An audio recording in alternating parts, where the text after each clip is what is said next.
Bonjour à tous, aujourd'hui on se retrouve pour une vidéo où je vais vous donner quelques astuces pour bien choisir votre véhicule d'occasion. Alors la première chose à savoir, c'est qu'il faut prendre son temps, pas sauter sur le premier véhicule que vous voyez qui vous plaît. La deuxième chose, bien vérifier l'entretien. Donc pour ça, vous demandez le carnet d'entretien et vous vérifiez que la voiture est toujours entretenue dans le réseau.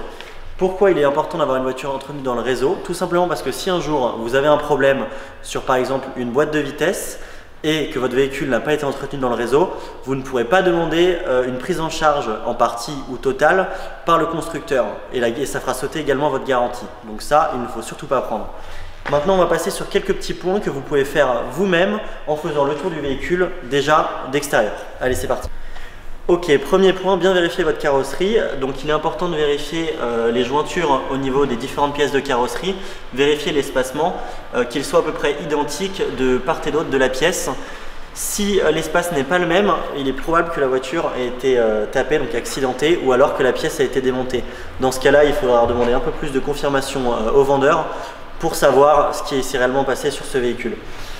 Deuxième point très important, vérifier tout l'aspect extérieur de la carrosserie, s'il y a des micro-rayures, des accros, c'est des choses qui peuvent coûter cher et donc qui peuvent également vous donner des arguments de négociation sur l'achat de votre véhicule. Maintenant, on va passer tout de suite aux pneumatiques. Donc au niveau des pneus, il faut bien vérifier au niveau du témoin d'usure. Donc c'est un témoin qui se trouve sur votre pneu et il ne faut pas qu'il soit à la même hauteur que la bande de roulement. Sinon ça veut dire que votre pneu est à changer. Deuxième aspect, bien vérifier que le pneu soit usé de manière uniforme. S'il a des déformations ou qu'il est usé plus à l'intérieur qu'à l'extérieur, il est possible qu'il y ait un parallélisme où la géométrie du véhicule soit à refaire. Donc là c'est des coûts qui sont quand même assez importants. Maintenant, on va passer sur tout ce qui est freinage, un autre aspect de consommable qui est très important. Donc deux points à vérifier, les plaquettes et les disques. Donc premier aspect à vérifier sur le freinage, c'est le disque. Sur les disques neufs, normalement il est totalement lisse. Sur des disques de véhicules un petit peu usés, vous pouvez passer votre doigt, toucher le disque en remontant vers le haut. Et sur le bord du disque, vous allez sentir une petite bande. Plus cette bande est profonde, plus le disque est usé, donc ça c'est à prendre en compte.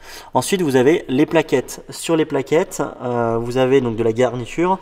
Il faut vérifier en regardant à travers la jante qu'il reste de la garniture. Sinon pareil, ça veut dire que vos plaquettes sont à changer. Ok, donc maintenant on a fini le freinage. On va ouvrir le compartiment moteur et je vais vous montrer d'autres points de contrôle. Premier point de contrôle à regarder, le niveau de liquide de refroidissement.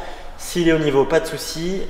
S'il est en dessous du niveau, demandez si le propriétaire fait régulièrement le niveau. Si le véhicule consomme trop de liquide de refroidissement, il peut y avoir un problème. Deuxième point de contrôle, vérifiez toutes ces vis là, également toutes celles-là. Toutes les vis en fait qui tiennent la carrosserie extérieure, en fait si elles ont des marques de clés ou qu'elles ont été un petit peu déplacées, il est possible que le véhicule ait été démonté et donc qu'il y ait eu un souci sur le véhicule. Deux dernières petites astuces. La première, s'il y a cette petite étiquette là à l'intérieur du capot, ça veut dire qu'il n'a pas été repeint, donc que c'est plutôt un bon point.